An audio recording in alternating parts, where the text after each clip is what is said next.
Hi, Helen. Thanks for joining us today on the Happy Healthy Caregiver podcast. Hi, Elizabeth. I'm so glad to be with you. Yes, I'm excited too. I got for those of you watching the show, which is now available on YouTube, I set up we're empty nesters now, so I got rid of the homework desk for the kids, and I've been reclaiming different spaces in my house, and this is one of them. So I'm excited that we can have this time together. And for those of you new to it, didn't know the YouTube, if you want to watch it, that's also an option.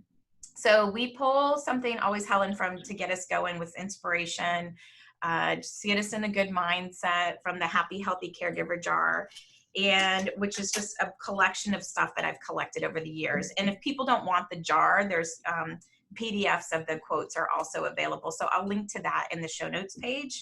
So I wanted to get your thoughts on this. It says, givers have to set limits because takers rarely do.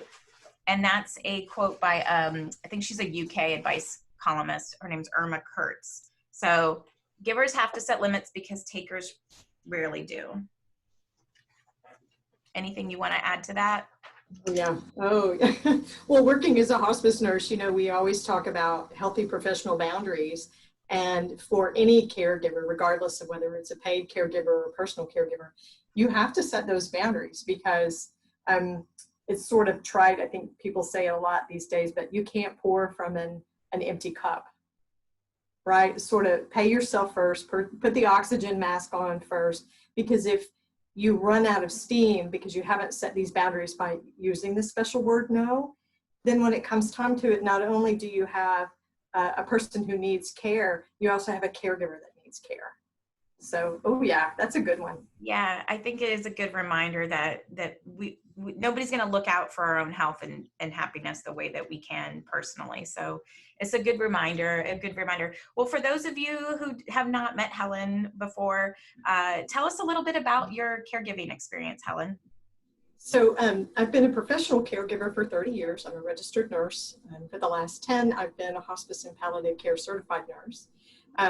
I also had a personal caregiving journey that I guess most people would describe as brief.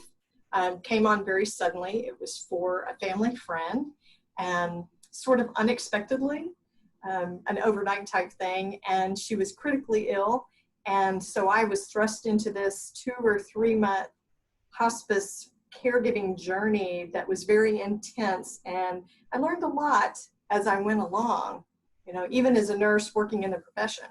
So I was going to say, did your professional experience as an RN, were you a hospice nurse already, but when you cared for her? Okay. So yes, I was. Did that help prepare you, or that why you were chosen for to be there at the end? I think maybe that's why she chose me, but she and I didn't talk about it. So that was part of the challenge with the whole situation. But yes, what I knew about the healthcare system in general and what I knew about hospice was very, very helpful. That's awesome. I think that, so how did you go from becoming a registered nurse to a hospice nurse? What was that like for you, that transition? I had worked in community-based care, working in home health and home infusion for several years before I just needed a new full-time job. My kids were getting older. I was aging into an empty nest, and just had an invitation from a friend that this was a great team to come and work with. And that's how I got into the job. And then I was just hooked from day one. It's just an incredible space to be able to work in. Mm-hmm. It's there. So this is my personal third time experience with hospice. We had hospice for my mother-in-law in the home. We've had hospice for my dad in a hospice facility in Florida. And now we've had hospice back in the home for my mom. And we were thinking, my sisters and I, that I think it's been 2 years that she's been on hospice. So I wanted to just kind of set that stage. And it is, we say, we've been at this time where we think it's close to end of life a couple times, but she definitely feels like she's taken a different turn. So I find it's very timely that I'm talking to you, Helen, about the hospice situation, because it's very fresh. I just got off a call with my sisters, We use the FaceTime call, and mom has not been responsive. She's been closing her eyes and talking for a while. I heard somewhere that someone said, she might not know who you are, but she knows that you are love, like that your feeling of love. And so she knows that. She sometimes has been talking in the past about confusing different things. But now definitely she's, her labor breathing, hasn't eaten a meal since Friday. Like, she's taking morphine. So we're at a different stage. And I'm going through this, as I'm trying to help and support caregivers. But I think that there's a lot of misconceptions about hospice. And so I wanted you to kind of explain what hospice is, explain what it isn't, and just giving you the space to do that so that we can kind of set the record straight for the listeners. Sure. We run into that kind of thing all the time in hospice. People either don't have any experience with it, or what they know is just the hospice myths, the misnomers about who we are. And plus the industry has changed over the last 50 years or so. So hospice is for patients who are considered terminally ill, which means they have a life expectancy of about 6 months or less. Your physician decides that. And when you choose hospice, or elect hospice is how we say it in the industry, you are given access to a hospice team. It's an interdisciplinary team, so it's people who would care for your body, your mind, and your spirit. Social workers, chaplains, a physician, a nurse. You might have an aide that comes in to help with personal care. You might have a volunteer that works with you if that's something you like. So you really get this holistic picture of care. Sometimes we bring in equipment if a patient needs certain medical equipment like a hospital bed or oxygen. The nurses are responsible under the coordination of the physician to provide the symptom management. So managing any breathing or any pain that the patient might have. The social worker deals with psychosocial issues, family dynamics, funeral planning, advanced care plans, advanced directives, things like that. And also some financial assistance if the patient qualifies for that. And then the chaplain speaks to any faith or spiritual needs. Doesn't have to be a specific religion. Chaplains aren't there to convert you or proselytize or witness to you or save you. They're supposed to meet the patient and the family where they are with their spiritual needs and then deal with that. And that area has to do with guilt and regret and life review and what kind of legacy do you want to leave, and also funeral planning as well. So it's very customized to the patient, very customized to the patient. I know everything that you described has been, a lot of our experience with it. And I didn't know what to think about it the first time that we did it. I thought that it was just something you did right at the very end. At the very end. Yes. And I find that a lot of caregivers wish that they had that option of electing hospice, as you say, much sooner and just asking the questions about it. I even remember a time though, when I did ask a physician about hospice, that I felt very judged by him, that how could you think that that's where we are at this point type of conversation. Are you trying to kill your mom? Yeah, like it made me feel like I'm done with this. And I hope that that's come a long way. I hope that we've done a lot. I know a physician's job in a lot of cases is to keep doing everything they possibly can until the very end. And I love that book, Being Mortal. Atul Gawande. What's that? Dr. Atul Gawande wrote that. Yes. And I'm sure you have recommended reads as well, but that one is interesting because he's a physician that then goes through a caregiving experience and it flips his mindset. But I do think it's worth asking the question. And they don't even have to necessarily ask the physician, right? Like if you're not comfortable going there, would it be appropriate for a caregiver to call a hospice center, and how do they find one to ask that question? Absolutely. So this is what I'll say about talking with your physicians. Really talking with any healthcare professional that's on your healthcare team. We should be better at this. Healthcare professionals should be better. And we're not. A lot of it has to do with we don't have enough ongoing training, or we're uncomfortable with the topic, or it takes too much time, or if you broach the subject of end-of-life care, the family dynamics flare, people get crazy, and there's a lot of infighting that we as healthcare professionals have to deal with. So sometimes we just skirt around it because it's too much trouble. But I think each individual has to be an advocate for themselves. This is what I'll tell you about your physician and your healthcare team. Your physician is the quarterback on the team. The patient is the coach. A lot of people see it the other way.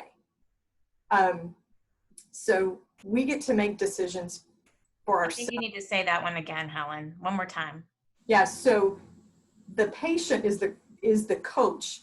The doctor is simply the quarterback on the team. Okay, I think that's really important. I want to empower people. We talk about patients' rights all the time in healthcare, right? People need to know what they're entitled to. But I think it's really good for people to know you should be empowered to make your own decisions. And if your physician isn't comfortable or won't have those conversations, or you get that negative feedback, I would tell you, absolutely, go to talk to a hospice agency. Now, they're going to give you a little bit of a sell because that's what they do, right? They're selling a product or a service to you. But I would tell you it's still good information to have. And the second thing I would tell you is if your physician is not interested or willing or compliant with having that conversation with you, maybe he's not the best quarterback for your team. Mm-hmm. Yeah, it might be time we need to break up. Absolutely. Yeah, it's time to break up. Somebody else. But yeah, I think people need to get comfortable asking and knowing there's no commitment to asking. You haven't committed yourself to anything you can't get out of. Mm-hmm. Well, I know for, in our journey, particularly with my mom, because it's been, 6 years since my dad passed away, and my mom has always been the one that's been health-wise had more issues than my dad. And she's a cocktail of stuff. And, we do get reevaluated every few months. I think it's every 3 or 6 months on whether or not she can continue services. But it has also been a godsend to my sister as a caregiver because, my mom had mobility issues, and to take her to a doctor, especially in remote Michigan, is a huge affair, and it would take a lot out of her to do that with her COPD and her mobility issues. And so people coming to her, all the supplies coming to my sister. She's got hands to help 3 times a week bathe my mom. Like you said, they provided a bariatric bed. She's got chaplain services, which has also been great, not only for my sister, but I've got a brother that lives there with developmental disabilities that doesn't quite comprehend everything that's necessarily going on. So it's been a really positive experience. And the hospice team that comes to my sister, Hospice in Michigan, is they've become friends, friends of the family, because it's been years, and they see each other. And sometimes it's the only person, particularly in the winter, that my sister can see on a regular basis. And one of them, this is a cool story. They do returnables in Michigan for cans and bottles, where you get 10 cents back. You pay for it on the front end, and that encourages people to recycle. Well, during COVID and pandemic, they weren't taking cans back. And so the cans just kind of get piled up in people's homes. And so I think it was her person who comes and helps with the hands-on, her name's Delyn, but they just wrote an article up about them because the two of them, my sister and the hospice worker, paired up together, collected all these cans and the bay, and I think they had 35,000 cans and bottles that people would just drop off, and they raised $3,600 for the hospice facility. So it's a very cool story. That's awesome. That I'm going to link to up on the blog, but it's just become part of the family. Yeah, when you have people coming in and out of your home, it creates a very intimate relationship. Mm-hmm. To the kind of care we're providing. I mean, we're talking about very personal issues with our patients and our families. When you begin to care for a caregiver, there are hard questions and hard discussions that you have to have. So it does create that intimate bond. Yeah. And I imagine there'll be bonds long after caregiving ends for her. And I think too, I wanted to bring up that, we had also had a conversation early on in the year about having hospice continue to come into our home and putting mom at risk potentially with a pandemic. You know, they go and they see, granted we are in northern Michigan with mom, it's less cases than someplace like in New York or New Jersey, or where there's a lot of activity, but they do have, you know, they have a dialogue when they come in the door. You know, has anybody in here been symptomatic? You know, temperature? They've and we had a conversation as a family and just said, look, we can't afford you, my sister Susie, to have some, you know, to have your health decline. You know, mom's already in this situation where she's got a limited her time span is definitely limited. So but that was a conversation that we had to have. It was, and a lot of families have to have that, I think, right now, is weighing the risks of whether or not it's worth it to have somebody come into the home and manage that risk. Right. Basically, you have to weigh benefit versus burden. So the benefit of having those hospice folks come in versus the burden of, okay, so they're in the community, they're going from home to home, even with the screening that you're talking about, which is really, really smart to do. But you've got a high risk person living inside that house.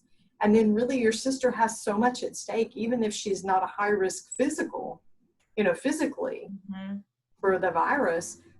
What's at stake for her if she becomes ill is really big, because she's here for your mom and then your brother as well. So yeah, that you guys put a lot of trust in your hospice folks, and I'm so glad you kept. Yes.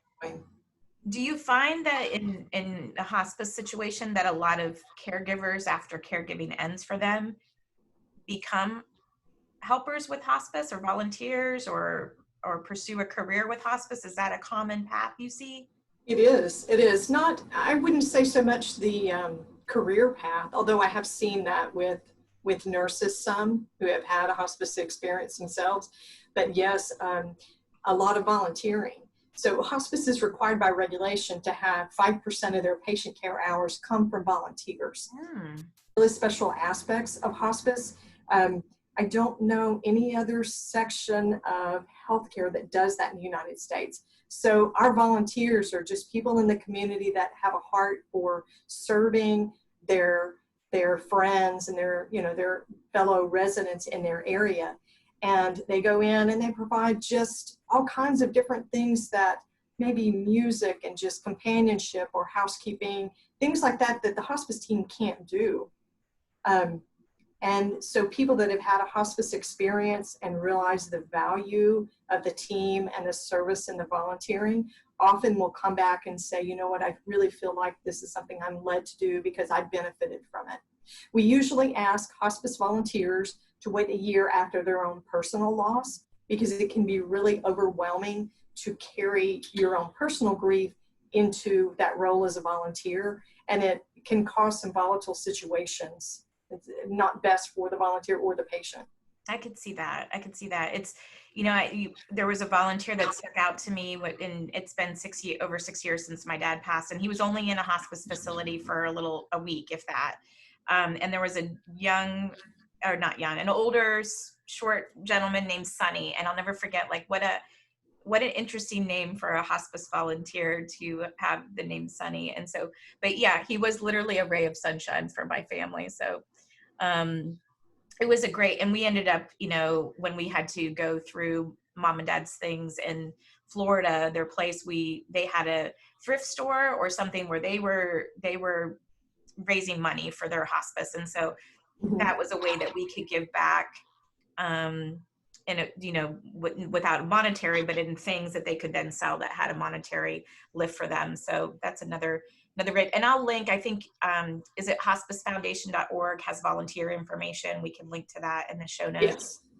Yes. That's so that even after 6 years after your dad's been gone, all these years, you remember that gentleman and his relationship. Yes. That's just amazing. You know, I think people should know that if you're a hospice volunteer, you make an impact on people's lives. And I think that's a really good message for right now, Elizabeth, because a lot of volunteering has been shut down. The government has waived the 5% requirement for right now during the pandemic. And a lot of patients and families don't want extra. I hate to say extra because I don't like that word non-essential. But no, Caregivers are additional essential. service. Yes, everybody is essential, and we love our volunteers, but a lot of times people are restricting the caregivers that are able to come into the home as much as possible, just to the bare minimum, because of the fear of spreading the virus. So for volunteers, anybody who's listening to your podcast that hears about volunteering and either they're a volunteer for hospice or they're considering it, we love our volunteers. Mm-hmm. They create such special memories and relationships with our patients and families. It was amazing. And I know we were a unique family to them because we literally had a party when Dad was, I think on the Saturday, my dad passed on a Monday. On Saturday, we had family in there. We played music. We had a cake. You know, we love you, Pippi. We had people read letters. We had people on FaceTime. We had wine. And they were literally like, we wish more families did what you're doing. It was a celebration of life, essentially. Yeah, so that's awesome. and I can I'll link to a post I wrote about it. Super emotional and memorable. Well, we've got a great group of amazing podcast listeners. Tell us about the podcast that you have, Helen.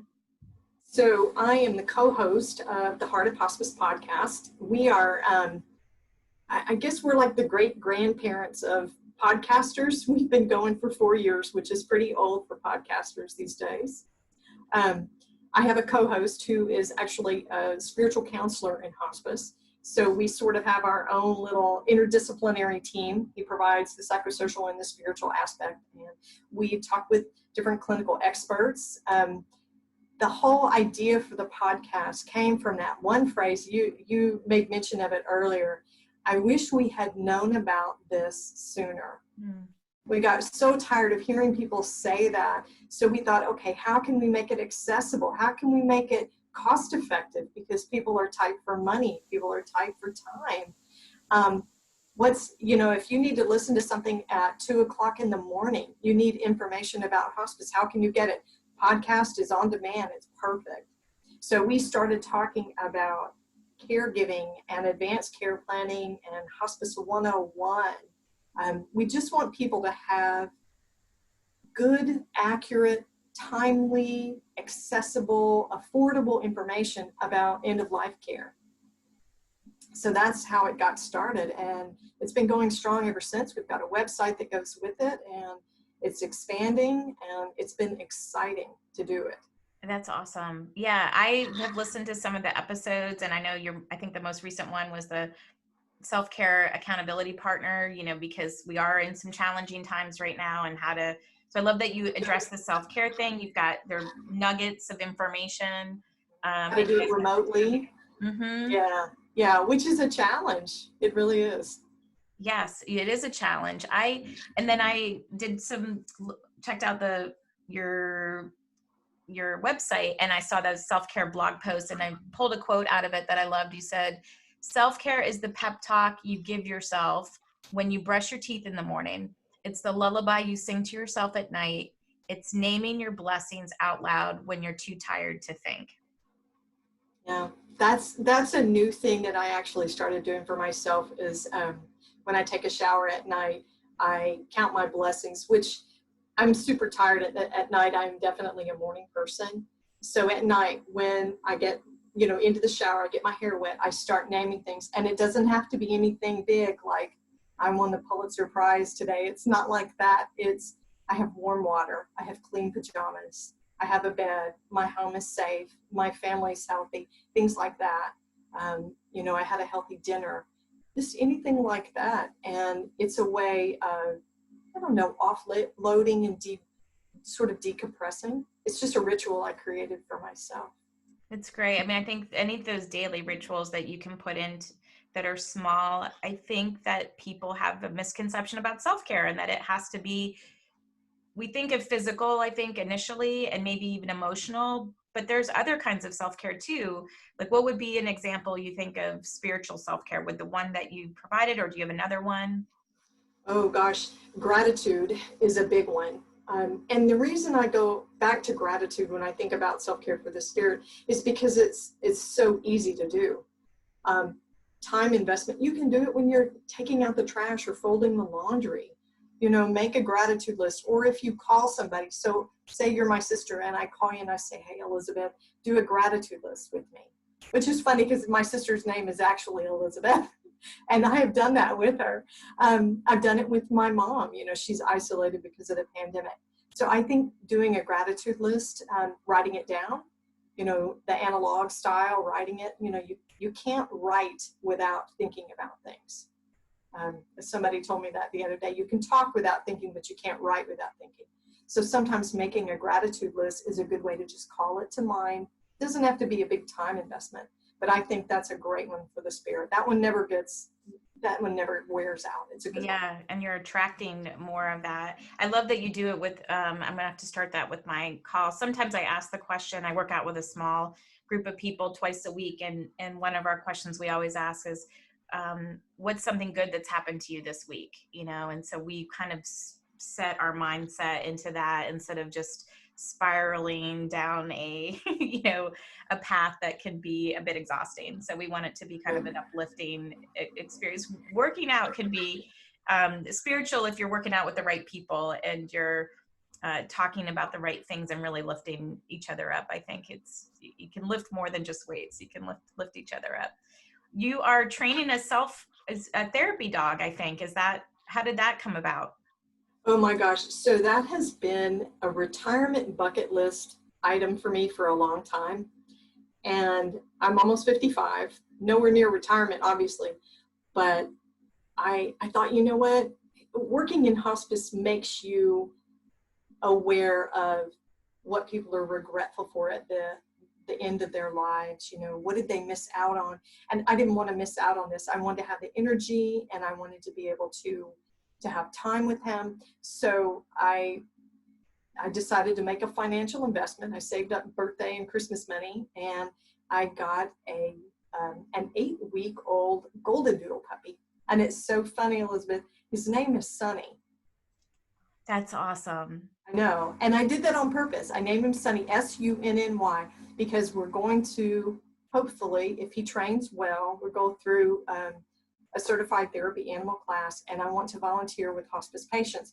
That was always my goal. And now I realize with the pandemic and the isolation that we have had to impose upon ourselves in the hospice industry and the healthcare industry, we're going to go, hopefully, and also provide therapy for hospice teams as well.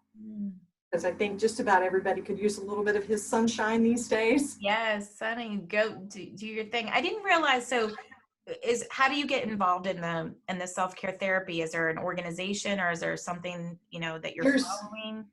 There's certified trainers. Right now, Sunny is just learning how to behave himself. He's at obedience training at the moment because he's still a puppy. He weighs 55 pounds, I think, but he is definitely a puppy and he does not know he is a big old dude.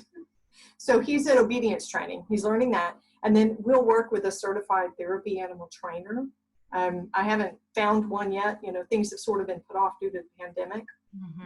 Hoping to train with one close by, and hopefully by the end of the year, Sunny will be ready to go. That's and me, awesome. I have a lot of training to learn too. I have a lot of stuff to learn. Well, I like that you're taking your own advice and that, you know, you said before you die, you wanted to do this. Is there anything else that you have left? Because I think sometimes caregivers don't dream big enough, or they're just so focused in the thing that they forget about, they have to rediscover who they are. Are there other things on your list? There is another really big one that I've had for a long time, and I didn't know that I would ever be able to do it. It's kind of expensive, and it's a little out there. There is a trip called the Camino de Santiago. It's a pilgrimage. It's and you know, pilgrimage is a journey, and it can start at your front door depending on how you see it. And it was actually a holy journey that a lot of people made. It's been going on for years. It's an ancient tradition. And I want to walk the Camino de Santiago. And while I still have the energy for it, you can make it, depending on what route you have, you can make it thousands of miles, hundreds of miles, you know, you can make it short. It depends on what you can do financially and physically. So I think I've kind of talked my husband into doing that, not next year, but the year after that. That's so good. That's so good. And it's good, I think, to have common things that you're working on. I mean, my husband and I are in a new empty nest chapter with 2 kids off to college. And so finding those things that we can do together and creating, life 2.0, so to speak, is important. Sure, sure. I'm the same way. I have 2 kids, except mine are way, way out of college, much older than yours, I'm sure. But it's the same kind of thing, rediscovering things we can do on our own and reevaluating my own goals so that, I hate to say this, it sounds a little selfish, but to get to put myself first, right? Which is the thing that caregivers struggle with all the time. It feels like selfish care, and it's not. It's really self-care. Because when you do it, I think it's almost like you have to trust it, the process, and just say, a lot of people are saying this, let me just try this on and see if I find that this is true. But I have found that when I started doing it, and it was very intentional to really pay my own health and happiness first, and to notice what was happening in the relationships around me and how I was feeling physically and mentally, I became a believer. And so now, and you've probably been the same way, it feels uncomfortable at first to try it on. And a lot of things feel uncomfortable at first. You just do a little bit, a little 10 minutes, see what happens, see how you feel, assess, and be intentional about it. Well, and when you're trying to share it, it can feel awkward. But I think that's really important because part of self-care or the spirit is being generous. And that's irretrievably linked to gratitude. It's kind of like the Starbucks line, when someone in front of me pays for my Starbucks drink. I get to the window and they say, well, the person in front of you paid for your drink. Well, sometimes I pay for the person behind me. And I've had Starbucks baristas say that they'll watch it, how many people it will go through before it stops, but it's a chain. And what it is gratitude creates generosity, and generosity creates gratitude. And so that's why I started doing the phone calls. When I was trying to create that habit for myself of making a gratitude list, when I talked to my mom every day, I would make her do it. I would make my kids do it. I think everybody got tired of it. But I even sat on the plane one time on a flight, and there was a woman about my age, and I asked her if she would do a gratitude list with me. I think she thought that's a great conversation starter. I love that. Well, and she did it. She knew exactly, it was the right moment actually for me and the right person to meet, because she said, "Oh, that's great. Let's do that." She was fine. So good. And around the dinner table with the kids, I think, is a great time to ask that kinds of question, or what good thing happened to you today, or things like that. Well, speaking of questions, we're going to hit the lightning round of the Just For You journal. So no pressure here, Helen. I just randomly pick out different things. I flip to different pages and see what we have. So this one says, what's your latest go-to quick and healthy meal? Oh, so my latest quick and go-to healthy meal would be a salmon steak, I guess, a salmon fillet baked in the oven, and then steamed cauliflower to go with it. And then I put this everything but the bagel seasoning on it that comes from Trader Joe's. Yes, I know it. Yes. Yeah, I'm a little obsessed with it. It's so good. It is. And so it's really simple. I steamer bag of cauliflower and the salmon in the oven baked for 20 minutes, and I'm good to go. I haven't tried the everything but the bagel seasoning on cauliflower. You said on the cauliflower you put it? Oh, yeah. Yeah, it's really good. I've tried it on hard-boiled eggs, like when I'm a little lazy sometimes, or I just want it to be easy to make better choices. So the peeled hard-boiled eggs, and put it on that and have that as a great quick breakfast.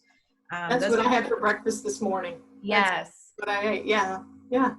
Good deal. Who has helped shape the person you are today? And have you told them what impact they've had on your life? So we have kind of a spiritual question. Oh, wow. So I don't know, I guess it's a little cliche, but I would say my mom. Common. Yeah, but this is what I would say about my mom. So I have worked with an associate's degree in nursing for a long time. And a few years ago, after my kids were grown and had graduated, between them, they have 2 bachelor's degrees and a master's. I wanted to get my bachelor's degree. I wanted to go ahead and finish out what I had. And so at 52, I started working on a degree plan. And when I told my mom about it, she didn't laugh. She was 86 at the time. She thought it was awesome. And on my vision board back here, Yes. there's a note. She just mailed it to me. It's simply a sheet of notebook paper. She's not particularly crafty, but she wrote "You Go Girl" on it and signed Mom. And so she was a big encouragement to me. And she would always ask me what I was working for, what I was working on. So I would say my mom. Yeah, I love your vision board. What else you've got up there? I'm curious. Oh my gosh, a little bit of everything. Of course, the heart of hospice, of course. I have a tendency to jot down notes on napkins. I like to capture stuff when I'm thinking about it. So there are different ideas, just random things, and quotes. I'm a huge quote person. Let's read one. Read one of your quotes. Oh gosh. Adversity does not build character, it reveals it. And I put this one up not too long ago because I felt like everybody's sort of finding their character revealed in the middle of we're in here in the United States and actually around the world with the pandemic and the coronavirus. So yeah, I post a little bit of everything. There's my first deposit receipt from the first money I made as an independent consultant, things like that, just to remind me that I can do this and I feel good and there's encouragement out there. Yeah, it's a little bit of a mess, but it's mine. I like it. So tell us, what is your day job today? What does your day-to-day look like? So the Heart of Hospice is actually a hospice education and consulting service now. We've sort of graduated and morphed a little bit. So I work as an independent hospice consultant. I provide service for agencies. I do webinars, educational opportunities, everything, and of course developing further services for the Heart of Hospice because we have plans for it. So good. Okay, I've got one last question for you. Okay, I have a little bit of test anxiety. I hope I can do this. Oh no, these are fun. They're supposed to be fun. What do you geek out about? Oh, this is terrible. This is why we want to know. Oh my gosh, I'm a hospice history and philosophy geek. That's awful. Give us a fun fact about hospice history. See, that you wouldn't think you could put those things together. Fun fact about hospice. So a fun fact about history that people don't know is when it started here in the United States, it was in the about the 80s, mid 80s, that the hospice benefit was established by Medicare. It was pretty much manned by volunteers before that. Volunteers, which is amazing because it's not easy work to do and it takes some very special skills, I think, the empathy and the compassion and the sort of the emotional endurance that it takes to do hospice. And it was all done by volunteers. I really find that amazing. I imagine that people react to you the way they react to me sometimes. If you haven't gone through hospice or you haven't gone through caregiving and you're talking to somebody they look at you like, how depressing. Isn't that depressing? Yes. What's your response to that? I need some verbiage. Oh, I tell people, no, that's not depressing. Sometimes it's very sad. Absolutely. We take care of people that are younger than we are. We watch parents lose their children. Yes, sometimes it's very sad, but it's never depressing because the reward always outweighs the difficulties with hospice care. Always. Yeah, and you've got a mission. Like, people still have misconceptions about it. People still don't know that they're called a caregiver, and then they can't connect to the resources and the things that will be helpful to them. And so I'm sure your overall mission and mine are probably very similar. If we can make it a little bit easier for somebody, the transition, none of us are getting out of here alive. We celebrate births. Let's do a better job about celebrating deaths. I think that I needed to have this conversation with you today, Helen. It's really been good. So how do people connect with you? They want to learn more. Where do they go to find more information about what you're doing? they can go to the website. It's theheartofhospice.com. And if they've got questions, they want to reach out to me or to Jerry, they can reach us at host@theheartofhospice.com. The podcast is available on all the regular podcast platforms, Spotify, iHeartRadio, Apple Podcasts. Yes, and listen to it, love on it. We both love ratings and reviews, I'm sure, because that's what helps people find it. It's a popularity contest, people. It is in the podcast world. And so to put it out there, so give it a try, give it a rating and review, and just let Helen know that reaffirm that she's doing good stuff. So thank you, Helen, for joining us today. I am so excited that we had this conversation. Like I said, it's timely for me. It's probably timely for many people, and I hope it lands on someone's heart and they are able to react accordingly. Well, thanks so much. It's been a great pleasure to be with you. Thank you.